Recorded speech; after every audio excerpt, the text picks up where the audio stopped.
السلام عليكم ورحمة الله وبركاته. قناة الدكتور أحمد عبد اللطيف الطبية، صحتك تهمنا. هنتكلم النهاردة في موضوع الفيديو بتاعنا عن المكسرات لدى كبار السن. هنتكلم الأول عن أبرز فوائد المكسرات بسرعة كده، والمخاطر الصحية للمكسرات اللي بتحصل بسبب التغيرات الفسيولوجية اللي هي مصاحبة لتقدم العمر. بعد كده هنتكلم عن أبرز 4 مكسرات ضارة يجب تجنبها بالنسبة لكبار السن، ونقول سبب الضرر بتاعها إيه ونتجنبها إزاي. وفي المقابل 4 مكسرات مهمة جدا وممتازة لاستهلاكها بعد سن 60، وعلى حسب أهميتها بنقول ال4 دول إيه. وآخر حاجة بنتكلم عن نصائح عامة للاستهلاك الآمن للمكسرات لكبار السن.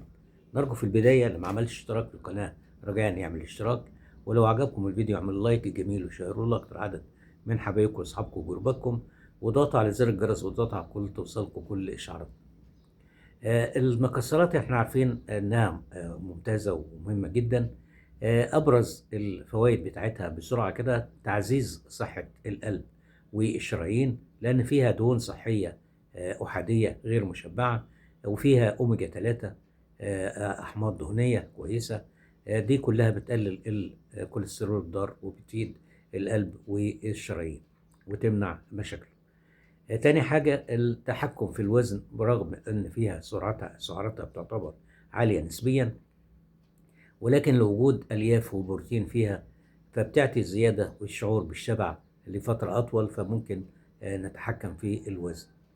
كمان ممكن نستخدمها في ضبط السكري وتحسين حساسية الجسم للانسولين، ولأن ليها مؤشر جلايسيمي منخفض، فمفيدة خصوصا للوقاية أو لعلاج مرض، في المساعدة في علاج مرض السكري من النوع الثاني. وأهم حاجة طبعا بالنسبة لكبار السن لصحة الدماغ والذاكرة، علشان فيها مضادات أكسدة وفيها فيتامين ه اللي هو مهم جدا كأقوى مضاد أكسدة بيفيدنا يعني. كمان المكسرات مفيدة في كبار السن لأنهم ما عادوش بيتناولوا الطعام بنفس الجودة ونفس الشهية قبل في السن اللي قبل كده. بينما هنا بتعتبر تعويض لهم ويقدروا انهم يستهلكوها. تاني حاجة نتكلم عنها اللي هي المخاطر الصحية نتيجة تقدم السن أو التغيرات الفسيولوجية اللي بتحصل. أول حاجة في كبار السن بيبقى ممكن بيبقى عنده بعض الصعوبة في البلع ومخاطر الاختناق، فممكن المكسرات الصلبة أو المكسرات النية عشان صعوبة البلع ممكن تعمل مشاكل في الأسنان، وممكن تعمل الارتخاء في عضلات المريء وتعمل مشاكل البلع وصعوبة البلع والاختناق.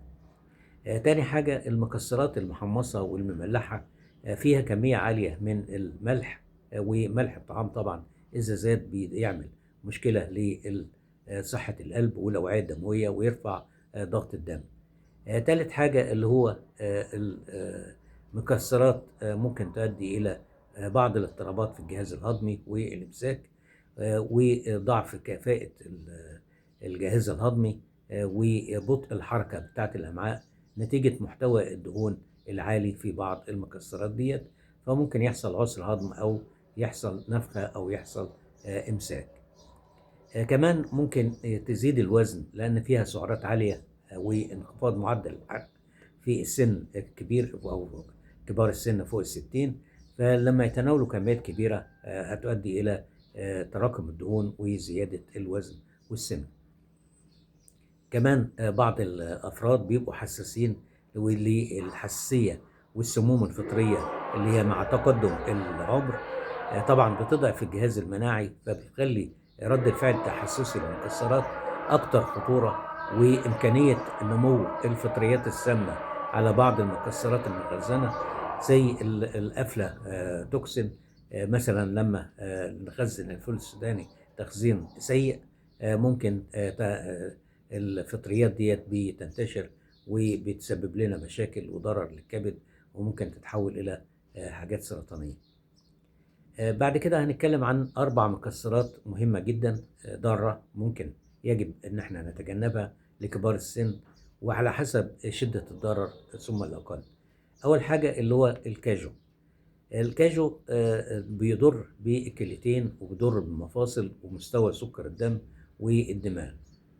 برغم إنه مصدر كويس للمغنيسيوم والمنجنيز، فممكن له فوايد تانية كتيرة زي يحمينا من هشاشة العظام، وبيقلل لنا الكوليسترول الضار، وكمان بيقلل خطر الإصابة بأمراض القلب والأوعية الدموية، ويخفض ضغط الدم، ويحسن مستويات الكوليسترول عند مرضى السكري من النوع التاني.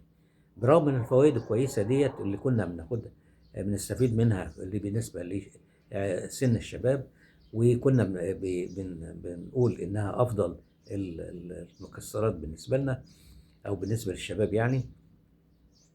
ولكن نتيجة وجود الأكسالات اللي موجودة فيها بنسبة كبيرة، فممكن ترتبط بالكالسيوم وممكن تسبب حصوات الكلى، خصوصا لو استهلكناها بكميات كبيرة وزاد استهلاكنا منها أكتر من 3 مرات في الأسبوع. كمان ممكن تحتوي على آثار سامة زي البورشيوم اللي هو في اللبلاب السام. فممكن هذه السموم أو الآثار السامة ديت تثير الجهاز المناعي وتعمل تعمل التهابات شديدة. إلى جانب أن الكاجو فيه نسبة كربوهيدرات عالية، فممكن تسبب ارتفاع سريع في سكر الدم.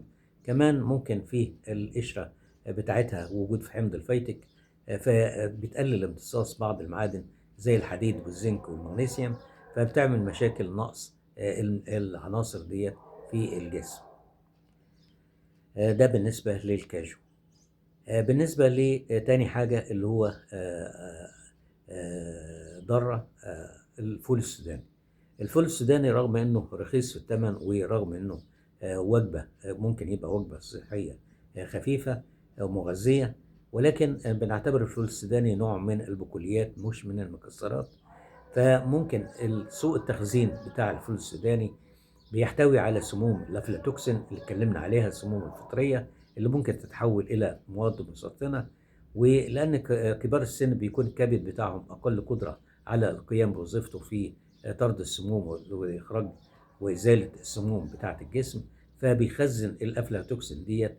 إلى جانب إن الفول السوداني بيبقى غني بأحماض أوميجا 6 أكتر نسبة عن أوميجا 3، النسبة بتاعته بتبقى عالية جدا، فبتزود الالتهابات في الجسم وتعمل التهابات في المفاصل وآلام، وتترسب على جدران الشرايين وتعمل تصلب للشرايين، وتعمل لنا كمان تدهور في الذاكرة. سواء كان استخدمنا الفول السوداني كفول سوداني حب أو كزبدة الفول السوداني، فالإفراط في استهلاكه يوميا خصوصا لو بناكل زبدة الفول السوداني على الخبز المحمص ممكن تتأثر وظائف المخ لكبار السن، وممكن تعطينا تبقى فيه إرهاق وفيه ضبابية في التفكير ومشاكل لكبار السن احنا في غنى عنها.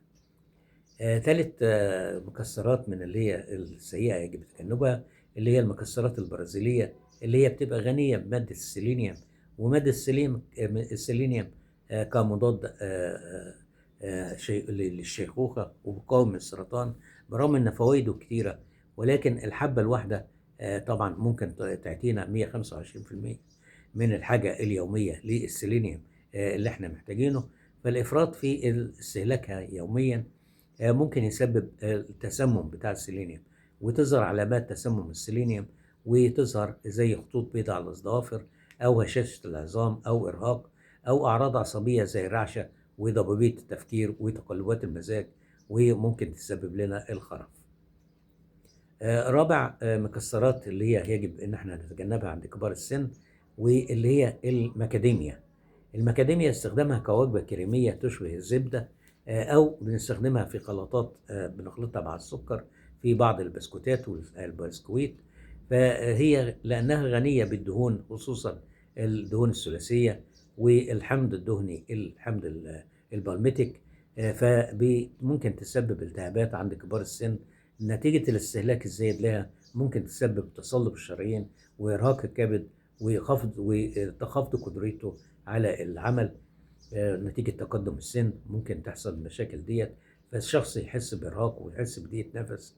فطبعا بنلاحظ إن لو خدنا 10 ل 12 حباية من المكاديميا بيعطينا فيها 2 جرام بروتين و21 جرام دهون. شوف نسبة الدهون عالية ازاي، اللي هي بتعطي سعرات حرارية حوالي 200 سعر حراري. ففيها أقل كمية من البروتين وأعلى كمية من الكربوهيدرات من الدهون. طيب نيجي بعد كده في المقابل في 4 مكسرات احنا بنوصي بيها لاستخدامها لكبار السن، مهمة جدا وعلى حسب الأكثر أهمية ثم الأقل. أول حاجة اللي هو الجوز أو عين الجمل.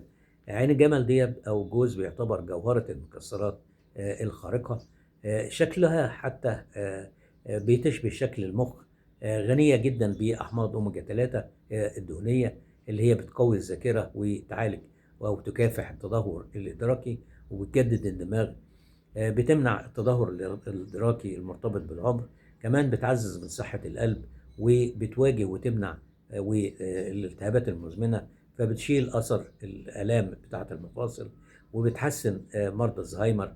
وبنجد لويحات الأميلويد والتشابكات العصبية بتكون أقل في عند مرضى الزهايمر لما يستهلكوا الجوز أو عين الجمل. ولكن لازم نتناوله بانتظام واعتدال عند كبار السن. تاني المكسرات مهمة جدا اللي هي اللوز.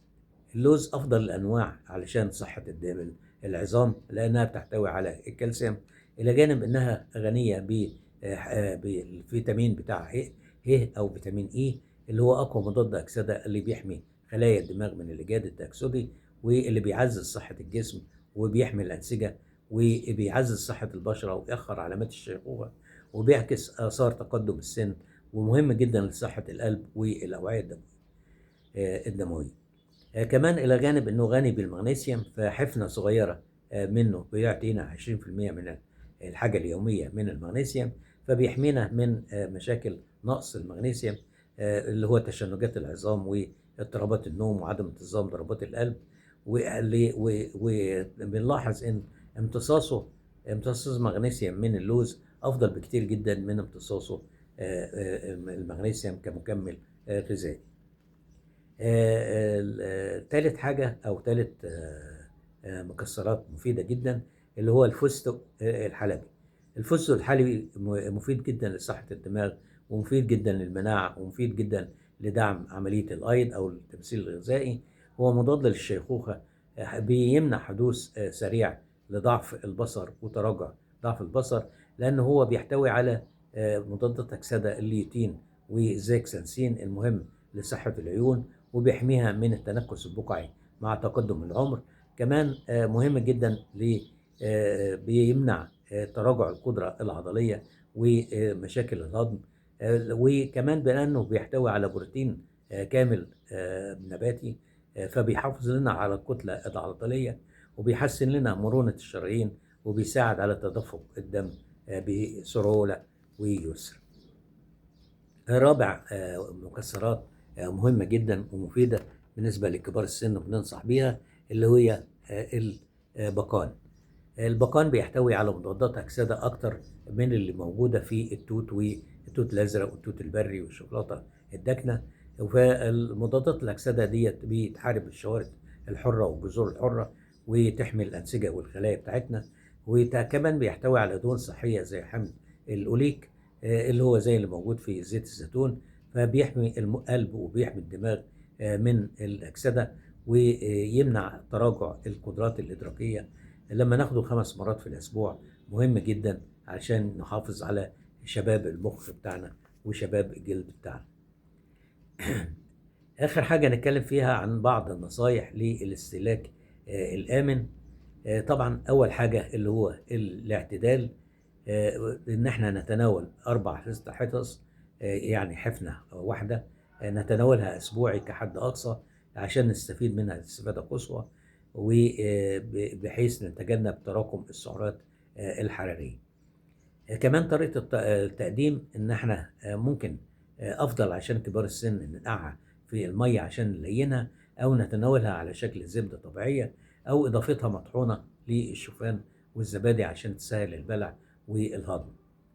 تالت حاجة يجب إن إحنا نهتم بالأماكن اللي نشتري منها، ونتأكد إنها متخزنة بطريقة صحية عشان تبقى خالية من العفن والفطريات الضارة.